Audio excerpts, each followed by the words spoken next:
Os irmãos estavam falando da falta de vida, por alguns não entenderem isso aqui, dessa realidade. Nós temos que, na verdade, nos apropriar dessa verdade. Não abrir mão, irmãos, do que o Senhor fez por nós. Que nós somos filhos de Deus. A reunião do Partir do Pão é o ápice da revelação do amor de Deus que foi revelado em Cristo. Irmãos, nós precisamos entender essas coisas. Nós não tínhamos acesso a essas coisas. Essas coisas não nos pertenciam. Essas coisas não eram nossas. Nós não éramos participantes dessas coisas. Nós éramos totalmente ignorantes a essas coisas. Nós éramos fora da comunidade. Nós não somos judeus. Nós somos pagãos. Nós somos gentios. Se o evangelho não tivesse chegado até nós seríamos ídolos. Desculpe, irmãos. Adoradores de ídolos, idólatras. Estaríamos cultuando a falsos deuses. Mas o evangelho chegou até nós. E ele nos abriu um caminho. E o evangelho diz que nós somos ministros de uma nova aliança. Diz que nós somos uma nação de sacerdotes. Que nós podemos, pela fé, irmos diante do Pai, pelo sangue de Jesus, pelo novo e vivo caminho que ele, Jesus, inaugurou. Isso precisa encher o nosso coração de alegria, de confiança, de que nós podemos nos achegar a Deus como sacerdotes de uma nova aliança, para apresentar o povo diante do Senhor, para levar o povo em oração a Deus, representar o povo ali diante de Deus. E cada crente, cada nascido de novo, tem essa função sacerdotal. Irmãos, isso precisa nos encher de esperança e também como é que eu posso dizer? Precisamos estar, assim, irmãos, com muita liberdade diante do Senhor, numa reunião da igreja, por exemplo. De que essa reunião é nossa. O Senhor é o centro, mas essa reunião é nossa. Nós somos aqueles que ministram diante dele. Aqueles que têm liberdade para oferecer sacrifícios de louvor aceitáveis a Deus, mas é por meio de Jesus Cristo. Você se sente assim um sacerdote, irmãos, nessa manhã? Não, você não precisa de uma veste clerical.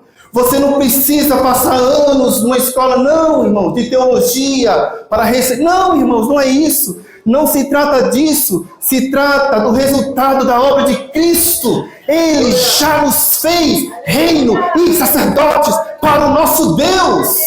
Você pode ministrar diante dele quando você estiver com alguém. Você é um sacerdote de Deus ali para ministrar o evangelho. Quando você estiver diante do enfermo, você é um sacerdote de Deus para ministrar cura àquelas pessoas. Quando você estiver diante de qualquer pessoa, irmãos, você é um embaixador do reino de Deus. Eu tenho orado pelos meus colegas de trabalho. É tão difícil. O meu trabalho, eu só tenho 15 minutos para tomar um cafezinho ali. E como é difícil ter oportunidade. Eu disse, Senhor, não me deixa perder as oportunidades no meu trabalho. É tão difícil, irmãos. E hoje, sabe, irmãos, hoje há uma mentira da religião. Hoje você senta com as pessoas e parece que elas são piedosas. Elas falam muito em Deus. Deus te abençoe. Geralmente ela frequenta algum lugar, alguma reunião, até mesmo cristã. E parece que está tudo bem. Mas muitos não têm realidade espiritual. Irmãos, e Deus incumbiu a sua igreja. Nós somos incumbidos por Deus. Nós temos uma missão. Nós fomos comissionados por Deus para abrir os olhos aos cegos, para libertar os cativos que estão em prisão. Isso pesa sobre cada um de nós. Por isso você é um sacerdote de Deus. Essa reunião é nossa, irmãos. Quando eu digo que essa reunião é nossa, é porque nós todos somos sacerdotes de Deus. Estamos aqui para ministrar Cristo uns aos outros. Eu quero ler com você 1 Pedro. Embora eu estou falando do ofício do qual Deus nos incumbiu como filhos de Deus, pela nova aliança, todos somos sacerdotes, mas também somos uma nação de propriedade exclusiva de Deus, povo santo, adquiridos para adquiridos para anunciar as virtudes daquele. Não é as nossas virtudes. Não há em nós nenhuma virtude, muito menos que deva ser anunciada, mas daquele que nos chamou para a sua maravilhosa luz. Mas eu quero ler 1 Pedro, capítulo 1 com você. Eu queria ler, queria que os irmãos me acompanhassem. Embora eu estava falando sobre esse ofício, como eu já havia falado aqui, mas o que eu tenho sentido no meu coração esses últimos meses, o Senhor tem ministrado muito ao meu coração, é sobre a santificação na vida cristã.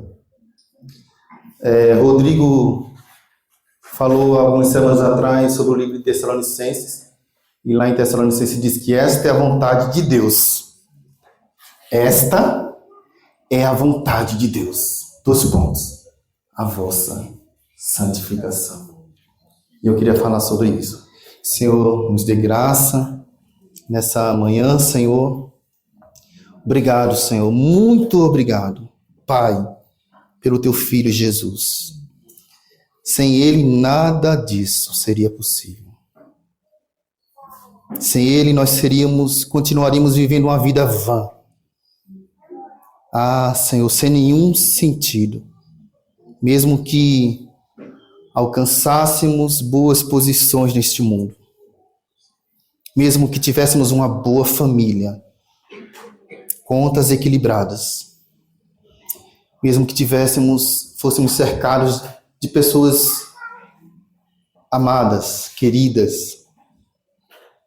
Mas a nossa vida ainda seria vã, Senhor. Somente o Senhor é o sentido da nossa vida, Senhor.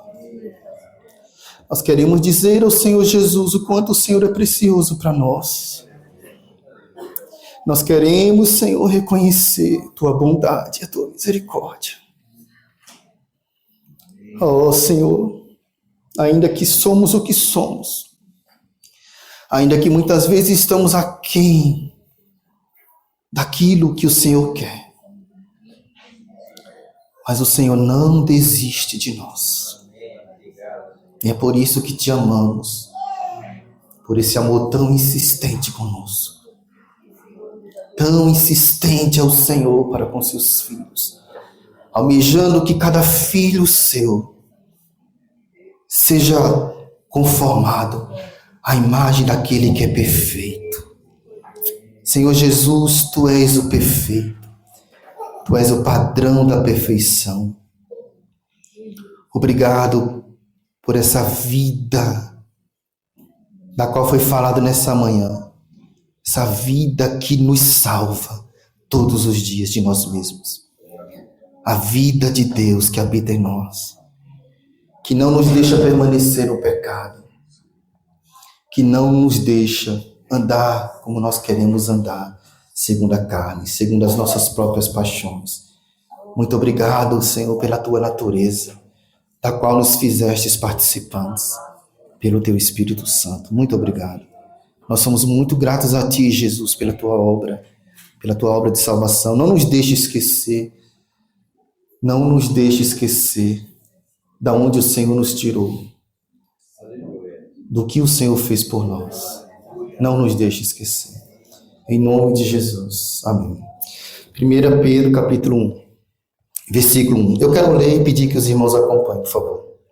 Pedro, apóstolo de Jesus Cristo, aos eleitos que são forasteiros da dispersão no ponto Galácia, Capadócia, Ásia e Bitínia, eleitos segundo a presciência de Deus Pai, em santificação do Espírito para a obediência e a aspersão do sangue de Jesus Cristo, graça e paz vos sejam multiplicadas. Bendito o Deus e Pai do nosso Senhor Jesus Cristo, que segundo a sua muita misericórdia nos regenerou para uma viva esperança, mediante a ressurreição de Jesus Cristo dentre os mortos, para uma herança incorruptível, sem mácula, inacessível, reservada nos céus para vós outros, que sois guardados pelo poder de Deus mediante a fé, para a salvação preparada para revelar-se no último tempo. Nisso exultais, embora no presente, por breve tempo, se necessário, sejais entristecidos ou contristados por várias provações, para que, uma vez confirmado o valor da vossa fé, muito mais preciosa do que o ouro perecível, mesmo apurado por fogo, redunde em louvor, glória e honra na revelação de Jesus Cristo, a quem não havendo visto, há mais, no qual, não vendo agora, mas crendo, exultais com alegria indizível e cheia de glória, obtendo o fim da vossa fé, a salvação da vossa alma.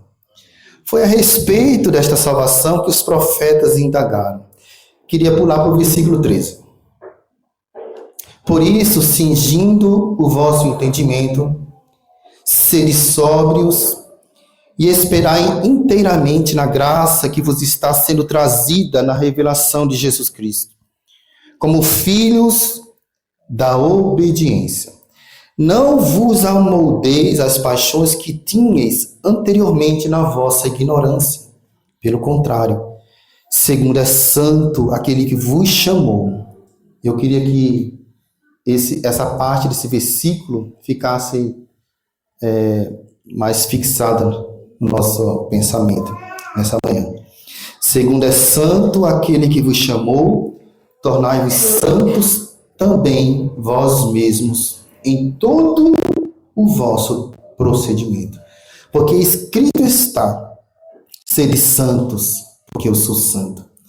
Ora, se invocais como Pai aquele que sem acepção de pessoas julga segundo as obras de cada um, essa parte também eu peço que os irmãos também se atenham.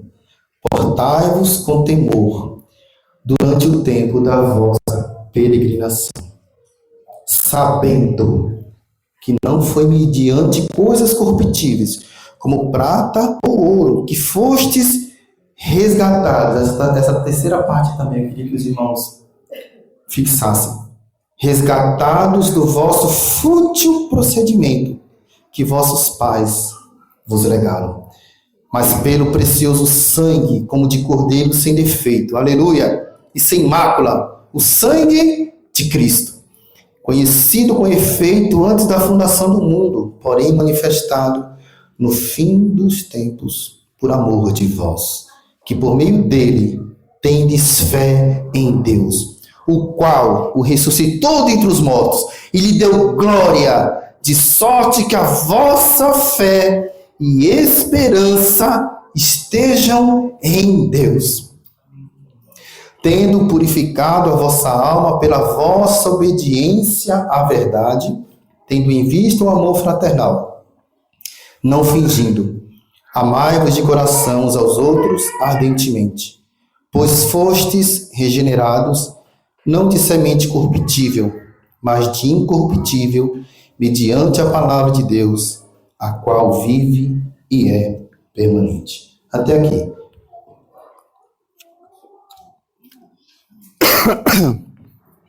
Glória ao Senhor.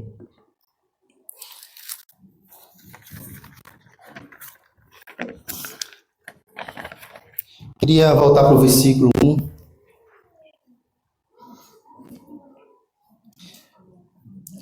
quando diz assim: Pedro, apóstolo de Jesus Cristo, aos eleitos que são forasteiros. Louvado seja o Senhor. Pedro começa essa epístola se apresentando como Pedro. Não como Simão, mas como Pedro. Porque Pedro fala do homem regenerado. O homem que provou e viu que o Senhor era bom. Queria falar aos jovens, que a vida cristã começa no novo nascimento. Você precisa, os jovens, as crianças, mesmo uma criança com 9, 10 anos, a vida cristã começa no novo nascimento. Hoje vocês acompanham seus pais. Muitas vezes pode ir para uma reunião, para uma conferência, para um encontro, tipo forçado. Porque é dever dos seus pais ensinar vocês no caminho que vocês devem andar. Mas um dia vocês terão que andar, de seguir o Senhor, não mais por causa dos seus pais, mas porque vocês provaram do Senhor Jesus. Vocês nasceram de novo. Se você não entende o que é nascer de novo, depois você pode ter comunhão com seus pais, para que eles possam ter comunhão com você a respeito desse assunto. Mas que você precisa conhecer o Senhor. Você precisa nascer de novo. Pedro antes se chamava Simão, porque isso diz respeito ao seu homem natural. Mas quando ele se apresenta como Pedro, aqui é o homem que foi regenerado. Irmãos, graças ao Senhor, creio que, se não todos, mas a maioria dos que estão aqui foram regenerados. Vamos lá. Eleitos segundo a presciência de Deus Pai. Presciência fala de Deus ter a capacidade, né, de não sei se eu vou encontrar as palavras, né, mas de se antecipar às coisas. Ou seja, antes das coisas acontecerem, ele já as conhece. Isso é a presciência de Deus, né? Se algum irmão tiver uma palavra que possa nos ajudar melhor, mas isso é a presciência de Deus. Então, Deus já nos conhecia antes de nós existirmos. Isso é um mistério, irmãos de Deus. Eleito segundo a presciência de Deus Pai, em santificação do Espírito para a obediência. Então, o Espírito Santo, ele nos santificou, ele nos separou. Eu quero falar de santidade nessa manhã. Por isso que o versículo 2 diz assim, que fomos eleitos segundo a presciência de Deus em santificação do Espírito. E no versículo 3 diz assim, bendito Deus e Pai de nosso Senhor Jesus Cristo, que segundo a sua muita misericórdia nos regenerou. Como foi que o Espírito Santo nos santificou? Foi baseado na regeneração. Todos aqueles que o Pai regenerou, o Espírito vem sobre ele, vem habitar dentro dele, e ele começa então o processo da santificação. Então, louvado seja o Senhor, irmãos. Todos nós que fomos regenerados, recebemos o Espírito em santificação. Ou seja, recebemos o Espírito e ele começa em nós uma obra de santificação. Se você é um regenerado, você tem o Espírito Santo. E o Espírito Santo é um Espírito de santificação. Amém? Então, eleito segundo a presciência de Deus Pai, em santificação do Espírito. Então, quando Deus te regenerou, o Espírito Santo vem habitar dentro de você. E ele começa, então, uma obra de santificação. Então, o santo que como Pai nos chamou, nos regenerou para produzir uma família santa, um pai santo com filhos santos. Eu queria que você abrisse capítulo 2, seguisse no capítulo 2, versículo 5, quando diz assim: também vós mesmos, como pedras que vivem. Você percebe o coletivo aqui? Também vós mesmos, como pedras que vivem, sois edificados, casa espiritual, para serdes sacerdócio santo, a fim de oferecerdes sacrifícios espirituais agradáveis a Deus, por intermédio de Jesus Cristo. Versículo 9. Vós, coletivo também, porém, plural, sois raça eleita, sacerdócio santo, nação santa, povo de propriedade exclusiva de Deus, a fim de proclamardes as virtudes daquele que vos chamou das trevas para a sua maravilhosa luz. Vós, sim, que antes não erais povo, mas agora sois povo de Deus. Amém? Amém, irmãos? Sois povo de Deus agora? Que antes não tinhas alcançado misericórdia, mas agora, aleluia, alcançaste misericórdia. Você não era povo, mas agora é povo. Você não tinha alcançado misericórdia, mas agora alcançou misericórdia. Você não dá nem um aleluia por isso, irmãos? Aleluia para o Senhor. Aleluia. Então, Deus, que é santo, Ele nos regenerou e agora nos envia o Espírito Santo para produzir o que, irmãos? Em nós. Uma família santa. Um povo santo. Filhos santos de Deus.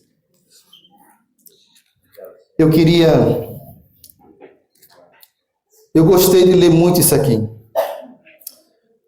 Quando Pedro diz assim, vou continuar, eu vou dar um pulinho aqui, versículo 13. Por isso, cingindo o vosso entendimento, sede sóbrios, e esperai inteiramente na graça que vos está sendo trazida na revelação de Jesus Cristo. Irmãos, o que é alguém sóbrio? São, consciente, equilibrado, ele está cônscio até mesmo de si mesmo, de que ele existe, onde ele está, o que ele deve fazer, quais suas responsabilidades, quem ele é. Ele está cônscio. Uma pessoa bêbada, ébria, ela está fora de si, né? Ela não fala coisa com coisa. Mas aqui diz, sendo sóbrios, esperando inteiramente na graça. Versículo 14. Como filhos da obediência, não vos amodeis às paixões que tinhas anteriormente na vossa ignorância. Pelo contrário, segundo é santo aquele que vos chamou, tornai-vos santos também vós mesmos em todo o vosso procedimento. Irmãos, ser santo em todo o nosso procedimento diz respeito a toda a nossa vida nessa terra. Em todo ambiente que nós estivermos, nossas palavras.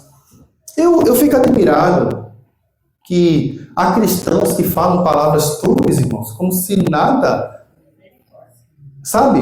Como se fossem palavras bonitas, né? Palavras, porque Paulo diz assim que a nossa palavra deve ser sempre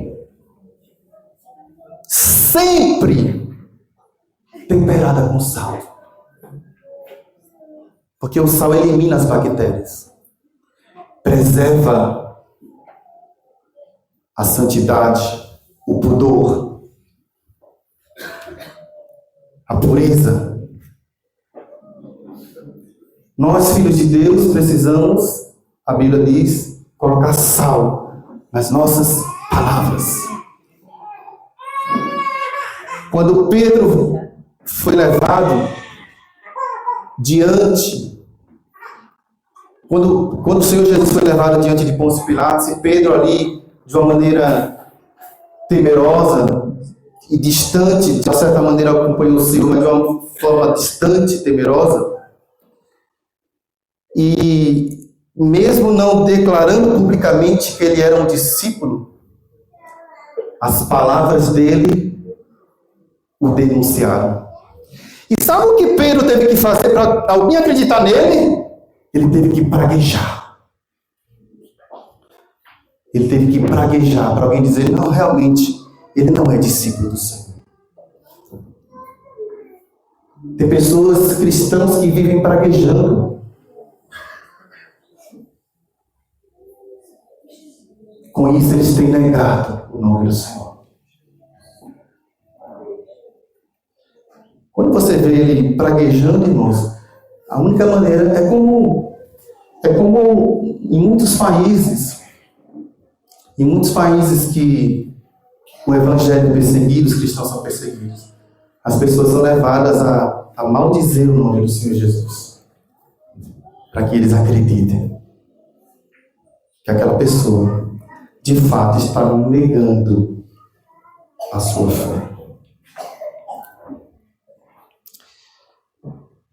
Então, me perdoem, irmãos, versículo em todo o vosso procedimento. Porque escrito está, sede santos, porque eu sou santo. Porque a pergunta que se faz é, por que nós devemos ser santos? Por que nós devemos deixar certas práticas pecaminosas? Não é porque você pertence a uma religião. Não é porque alguém está lhe observando, simplesmente em si mesmo não é isso. Mas porque Deus é santo. O Pai é santo. Se o Pai é santo, os filhos são santos. Irmãos, nós já somos santos. Mas precisamos nos santificar. Como é isso? Quando na segunda carta Pedro fala de vida e de piedade. Não vamos lá. Pedro diz que nós somos participantes, né? Vamos ter que ir lá. Só nos primeiros versículos. Versículo 3 de 2 Pedro capítulo 1. Visto como pelo seu divino poder nos têm sido doadas todas as coisas que conduzem. Irmãos, como é bom ler assim. Foi doadas. Você lembra que você e eu recebemos o Espírito Santo de santificação? Nos foram doadas todas as coisas que conduzem a vida e a piedade. Porque a vida é o que recebemos interiormente. E a piedade é o que nós expressamos, manifestamos. Por isso que é vida e piedade. Porque a vida vai produzindo a piedade. Por isso que você vê lá no capítulo, irmãos, Mateus 25, fala de quê?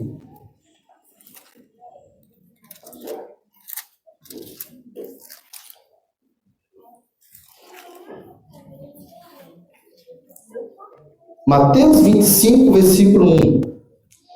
Então o reino dos céus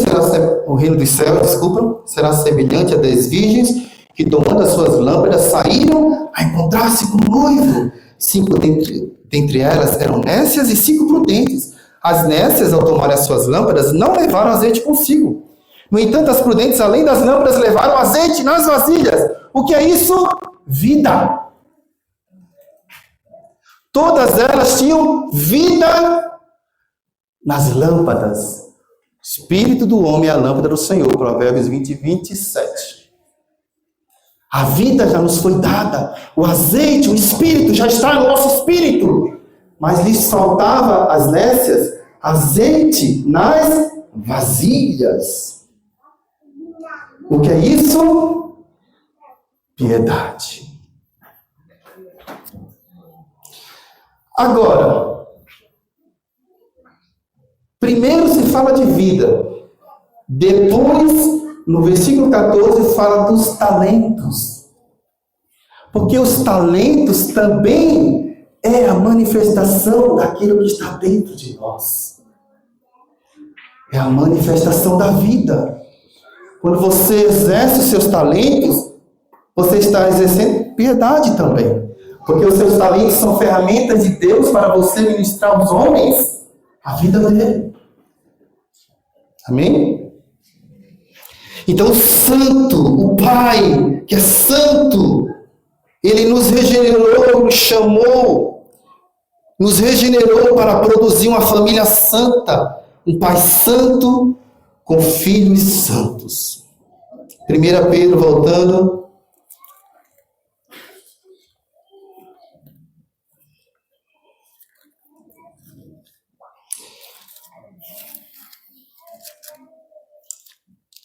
Irmãos, falar de santidade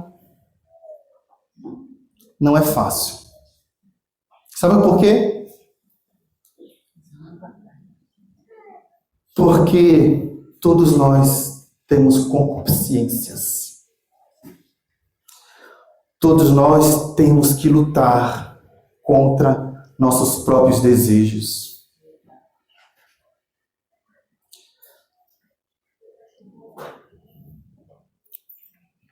A Bíblia diz lá em Apocalipse assim, ó, quem for santo, santifique-se mais. Em Hebreus diz, sem santidade, ninguém verá a Deus. Quando a gente tem visão, a minha experiência, eu conheci o Senhor. Que dia maravilhoso. 22 de maio de 1994. Foi tão precioso conhecer Jesus. Como foi precioso. Se você ainda não o conheceu, você precisa conhecer. Ele é capaz de mudar a tua história. Ele é capaz de mudar tua mente e teu coração. Mas ao mesmo tempo também eu tive um entendimento acerca da igreja. Que a igreja era o corpo de Cristo. Que coisa maravilhosa.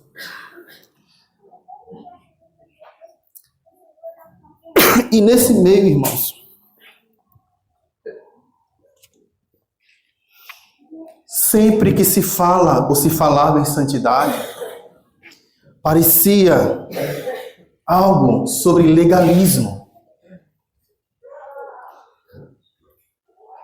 Não é fácil falar de santidade, porque é uma linha muito tênue, que parece que quando se fala de santidade, a gente vai ter que tocar em coisas que vai colocar peso na vida de alguém. Mas é isso que Pedro está falando, que nós já recebemos, já nos foram doadas todas as coisas que conduzem. Nós não precisamos receber uma lista de regras do que nós devemos fazer ou não. Nós não precisamos, ao adentrar a essa comunidade cristã, receber uma carteira de membros e uma lista do que devemos e não devemos fazer. Sabe por quê? Porque quando você foi regenerado, você recebeu o Espírito de santificação. E essa vida da regeneração, que foi dada na regeneração, ela vai te conduzir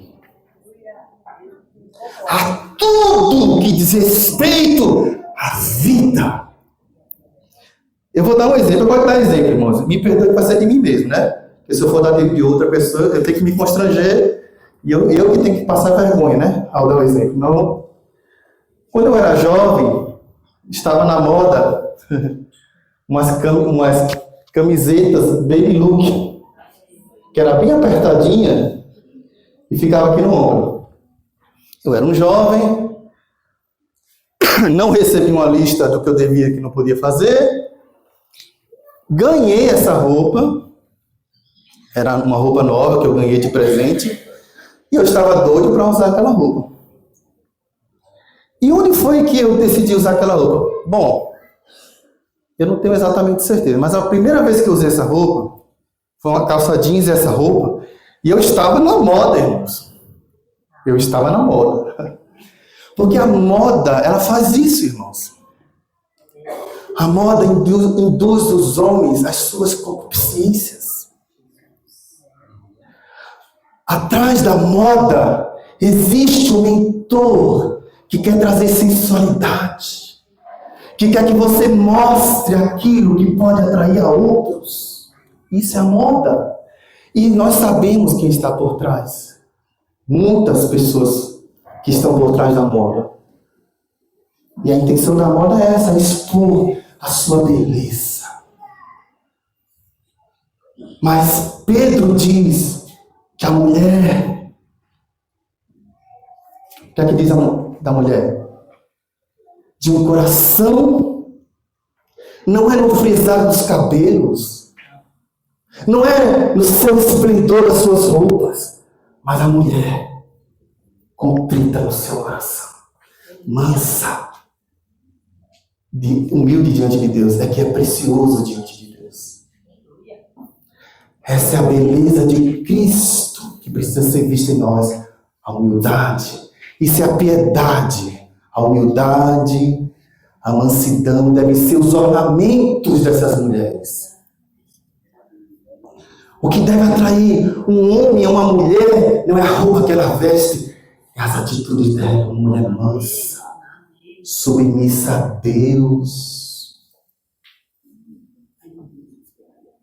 E aí, irmãos, me perdi do versículo.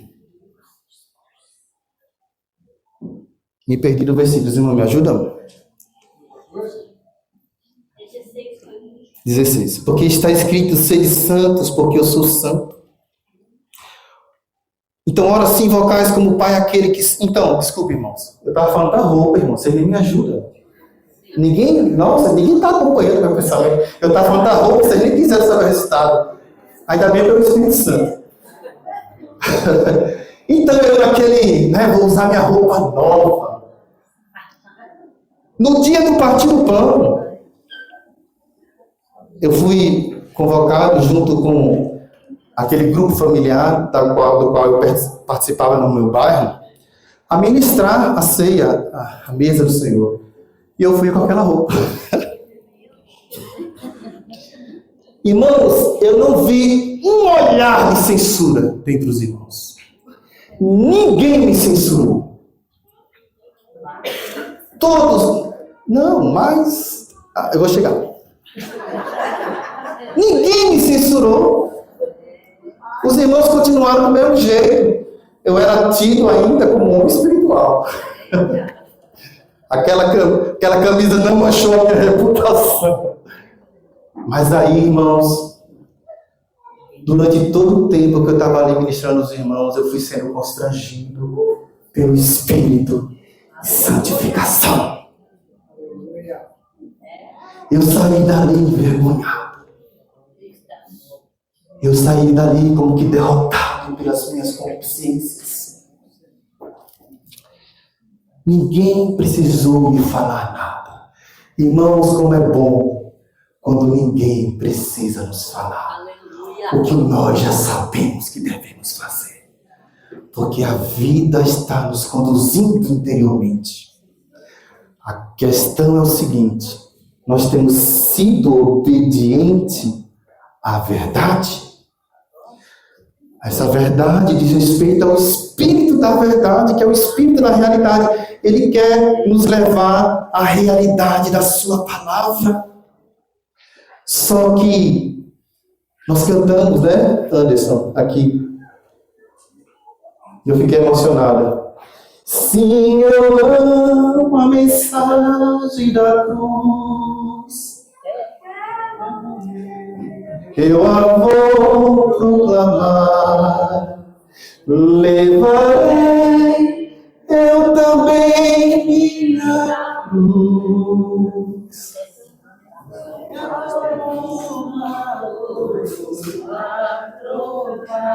A melhor parte é até por uma coroa trocar. Mas antes de ter por uma coroa trocar, eu preciso levar minha cruz. E a cruz é um instrumento de Deus para mortificar a nossa carne, irmãos. Uma certa vez um irmão disse: irmãos, a cruz não é para nos aprisionar, é para nos libertar. Porque os homens por aí acham que fazer o que vem na telha, andar na vaidade dos seus pensamentos, isso é ser livre. Eles dizem: não, eu fumo até o dia que eu quiser, tente deixar de fumar. Alguns conseguem com muitas e duras provas. Eu conheço uma pessoa que entrou em depressão, irmãos, porque não conseguia parar de fumar. E ela recorreu à graça de Deus. E Deus a libertou do fumo. Mas você e eu precisamos da cruz de Cristo operando em nós a cada dia. E o Espírito Santo nos santificando. Então, olha que coisa linda, versículo 17. Eu vou me empolgando, esquecendo da hora. Pode falar. Nesse cântico aí que o irmão cantou, eu creio que o Espírito Santo falou sério no meu coração, e eu estou aqui, assim, uma necessidade de compartilhar com os irmãos. Naquela primeira parte do cântico, eu contemplo essa cruz. Dela, podia fugir. Irmãos, falou seriamente, irmão. A cruz é motivo de vergonha e de dor. Sim. E o dia fugiu da presença da cruz. Sim. Então, nós precisamos saber que a cruz é motivo de libertação, mas é motivo de vergonha e dor. É real essa posição nossa, o desejo, a promessa do Senhor, através desse cântico, que diz assim: levarei a minha cruz enquanto eu viver, até que eu possa trocar por uma coroa. Isso. Então, há uma promessa. Há uma promessa que nós vamos receber um presente. Sim. Um presente maravilhoso. Sim. A coroa. Sim. Mas há uma necessidade. Mas uma das coisas que me chamou muita atenção, irmão, é que o dia dela o dia fugiu. Quando a cruz foi levantada, me blema de vergonha. Estava na cruz. A palavra de Deus diz que o céu se escureceu, o dia fugiu, e nós precisamos saber da seriedade dessa palavra. Amém. Amém. Amém. Amém. Então a cruz é sinônimo de vergonha e dor. Né? Aqui diz no 17, ora, se invocais como Pai aquele que sem acepção de pessoas julga segundo as obras de cada um, portai-vos com temor durante o tempo da vossa peregrinação. Irmãos, antes de passar adiante, versículo 18, eu esqueci de falar algo que é bem adequado, vamos dizer assim, para essa palavra. No capítulo 1, aliás, nós estamos ainda no capítulo 1, mas no versículo 1, versículo 2 e 3, melhor dizendo, Pedro fala de Deus Pai. Olha que coisa, irmão. Olha que coisa linda aqui. Deixa eu ver aqui se eu anotei. Mas, se nós não vivermos,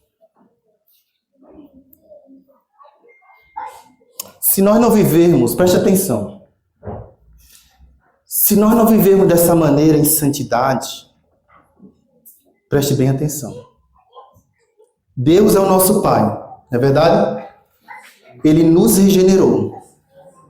O nosso relacionamento para com Deus é o relacionamento de filhos e pai. Amém? Mas se nós não andarmos em santificação, Deus naquele dia não será o nosso Pai. Ele será o nosso juiz. Irmãos, não sou eu que estou falando isso. Pedro, é Pedro que fala isso. 4,17. Porque a ocasião de começar o juízo pela casa de Deus é chegada. Ora, se primeiro vem por nós, qual será o fim daqueles que não obedecem ao Evangelho de Deus? E Hebreus capítulo 12. Alguém pode ler, por favor? 9 e 10. Hebreus 12, 9 e 10.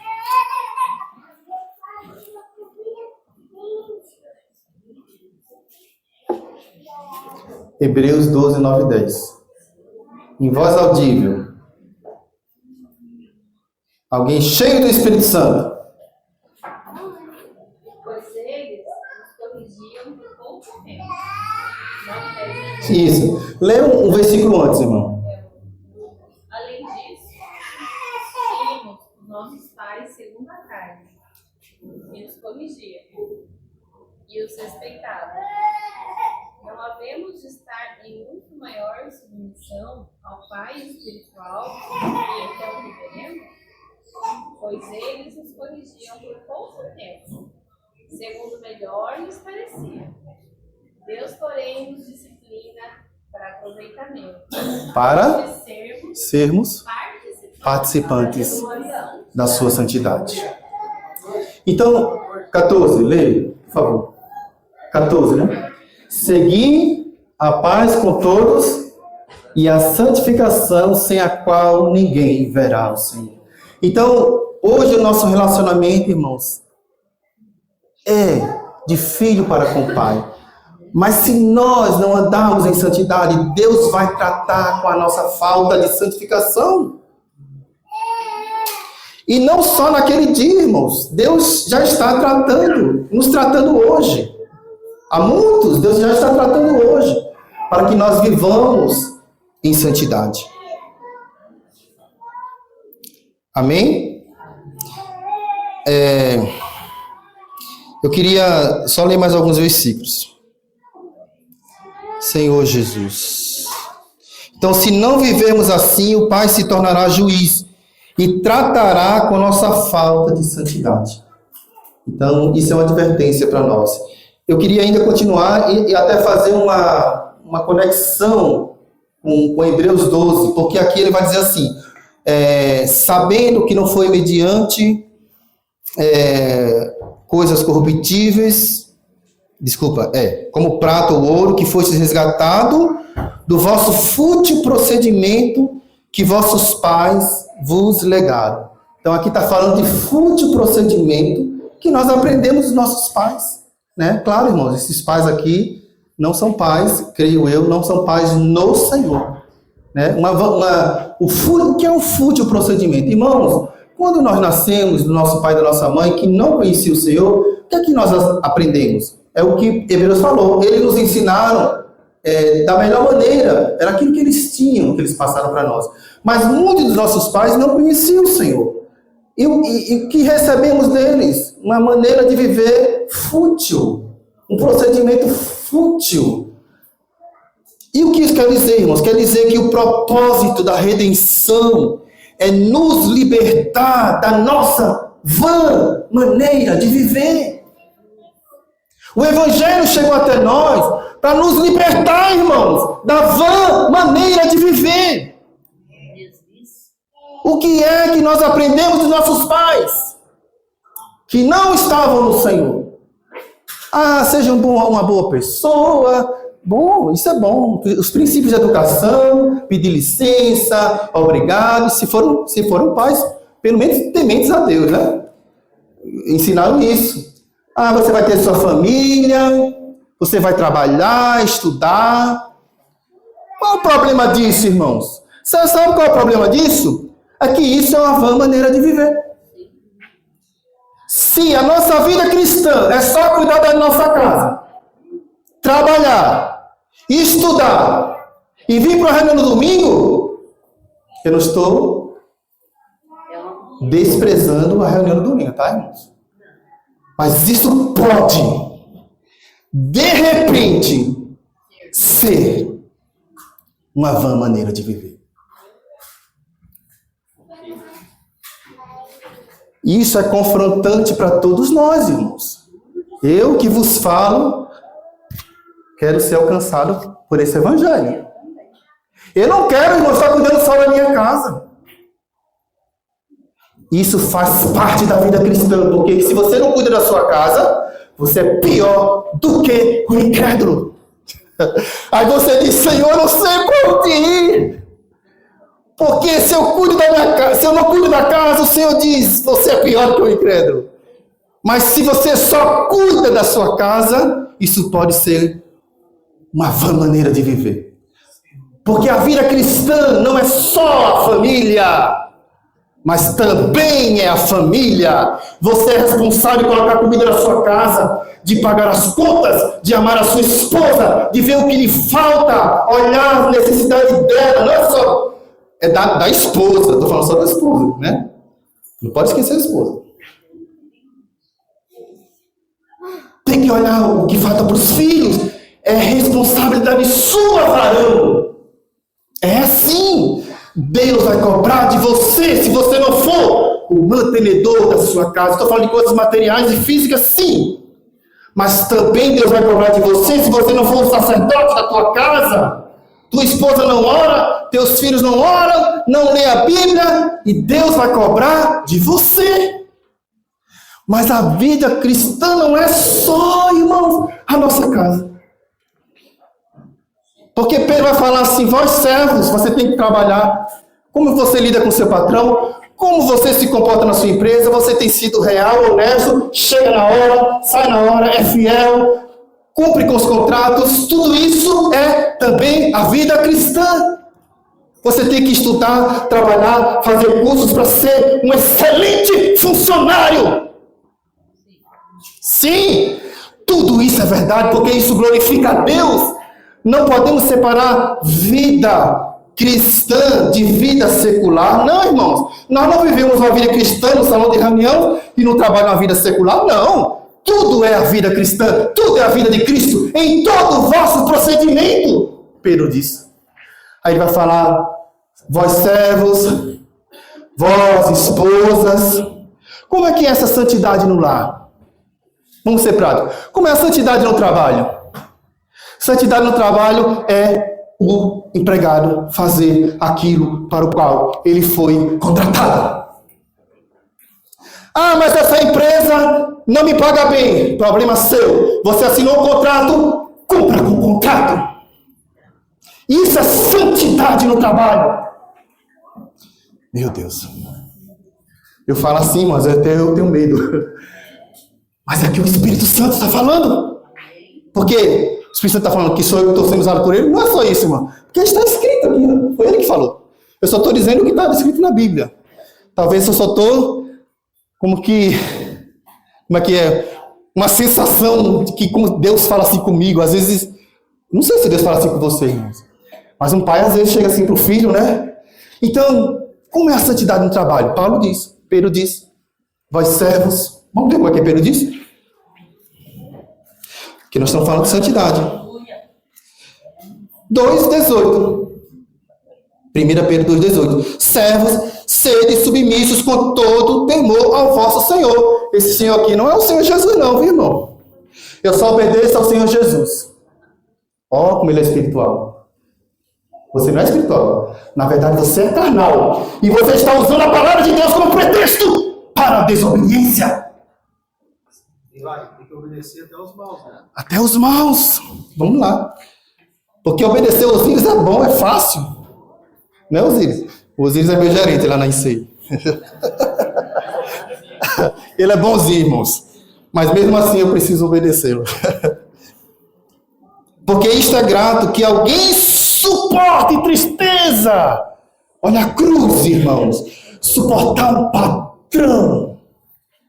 Às vezes mal. É cruz.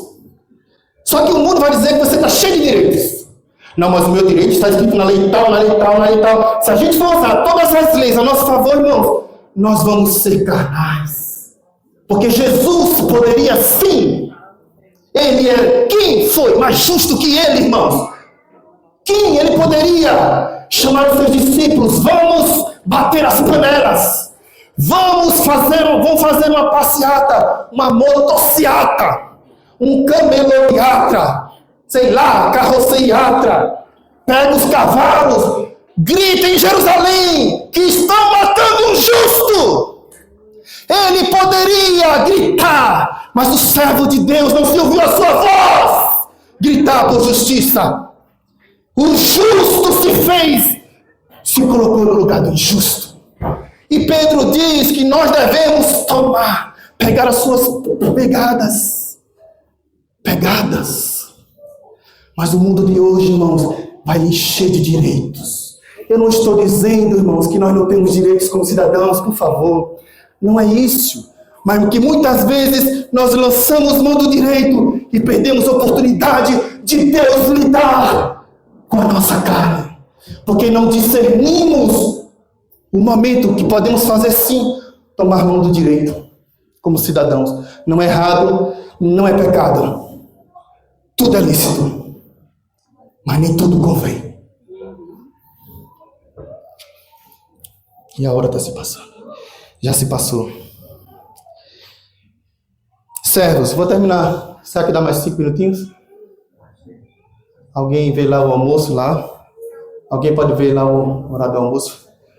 Para não ser pesado para os irmãos. Irmãos, e a santidade no trabalho é essa. Vamos pular. Como aplicar a santidade na vida familiar? Irmãos, é a mais difícil. Mulheres, sede vós igualmente submissas ao vosso próprio marido.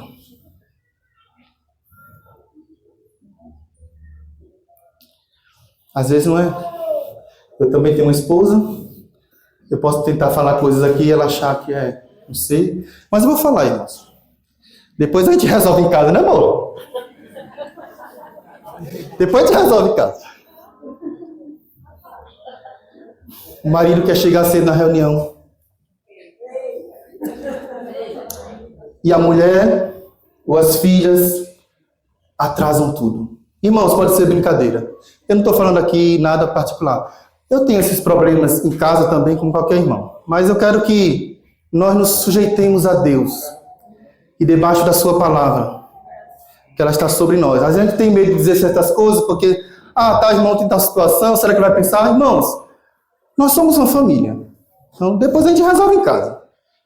Mas se a mulher não ajuda o marido a chegar cedo na reunião, ela não está santificando a sua casa. O contrário também é verdade.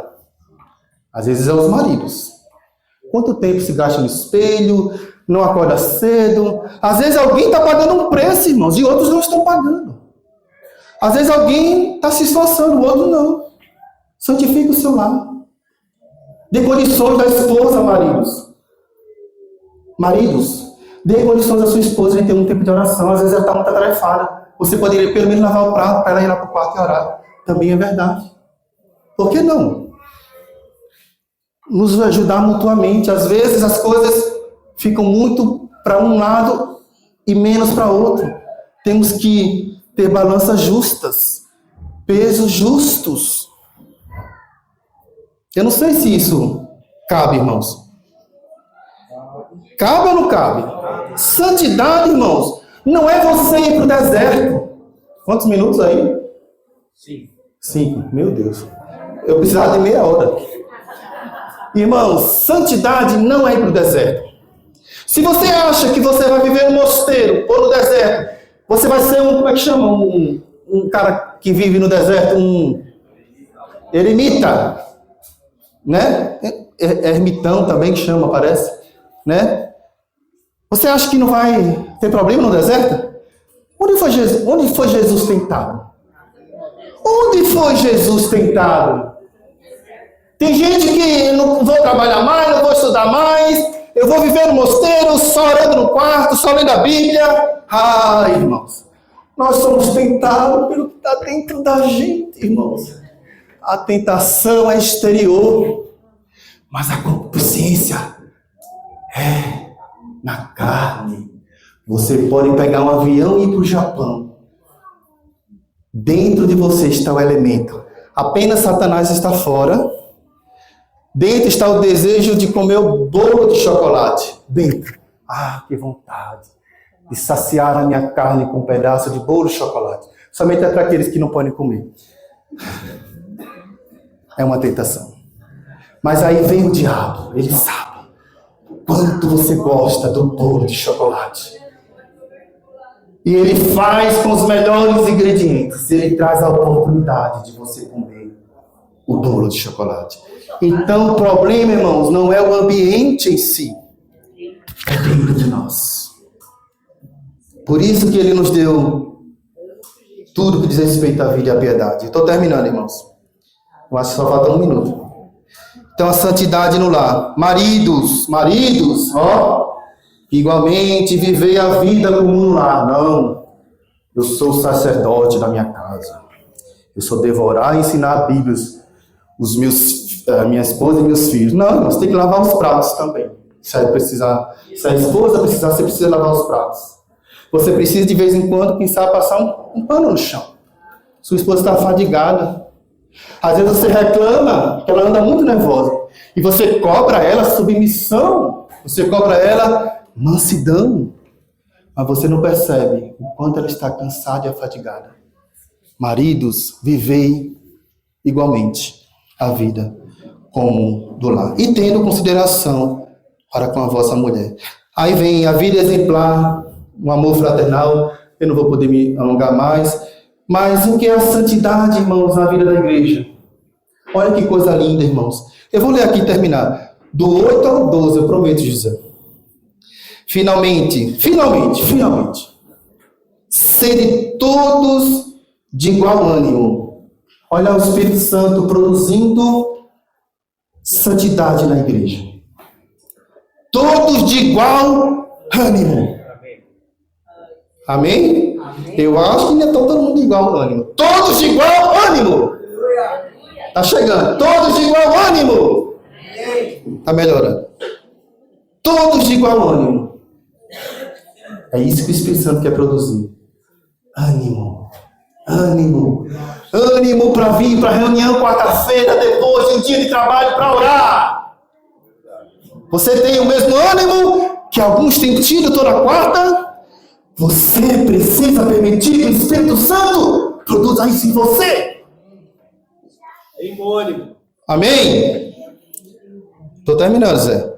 Compadecidos fraternalmente, amigos. Nós precisamos ser amigos. Sabe o que é que um amigo faz, irmãos? Está sempre ao lado do outro, sendo suporte. Não fala mal dele, está sempre disposto a ajudá-lo. Misericordiosos, humildes, não pagando mal por mal, injúria por injúria, antes pelo contrário, bem dizendo, pois para isto mesmo fostes chamados, a fim de receberdes bênção por herança. A prática do bem. E aqui ele fala em relação à questão, irmãos, do ser zeloso do bem, ser na vida individual, nós temos também que buscar essa santificação. Nos tratos com os outros e por aí vai. E o 4, não vou poder mais compartilhar, né? Devido ao horário, mas nós temos que seguir o mesmo exemplo. Só vou ler o versículo 1. Ora, capítulo 4. Tendo Cristo sofrido na carne, armai-vos também vós do mesmo pensamento. Então, nós estamos numa guerra. Armar é uma linguagem militar. Nós precisamos entender que nós estamos numa guerra e devemos nos armar do mesmo pensamento que o Senhor Jesus tinha. Porque aquele que sofreu na carne deixou o pecado.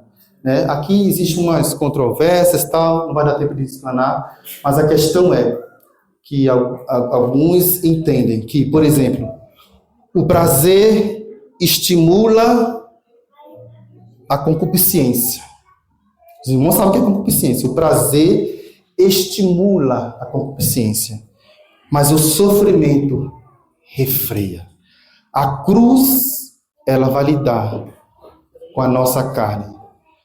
E de uma certa maneira, ela vai nos libertar e refrear as nossas concupiscências. Por isso que nós devemos armar desse pensamento. Que pensamento? Que se você quer seguir Jesus Cristo, você precisa tomar a cruz. Você precisa tomar o mesmo sofrimento. Quando você escolhe a vontade de Deus, muitas vezes, isso quer dizer que você vai sofrer e andar pelas mesmas pegadas que o Senhor. O sofrimento, irmãos, faz parte da vida cristã. E também é um meio que o Espírito Santo usa para nos libertar de nós mesmos. Senhor, te agradecemos por esse tempo. Continue ressoando tua palavra no nosso interior. Continue falando conosco, mesmo após essa reunião, mesmo após esse domingo, durante a semana. Continue imprimindo em nós, Senhor. Continue falando, continue nos salvando de nós mesmos.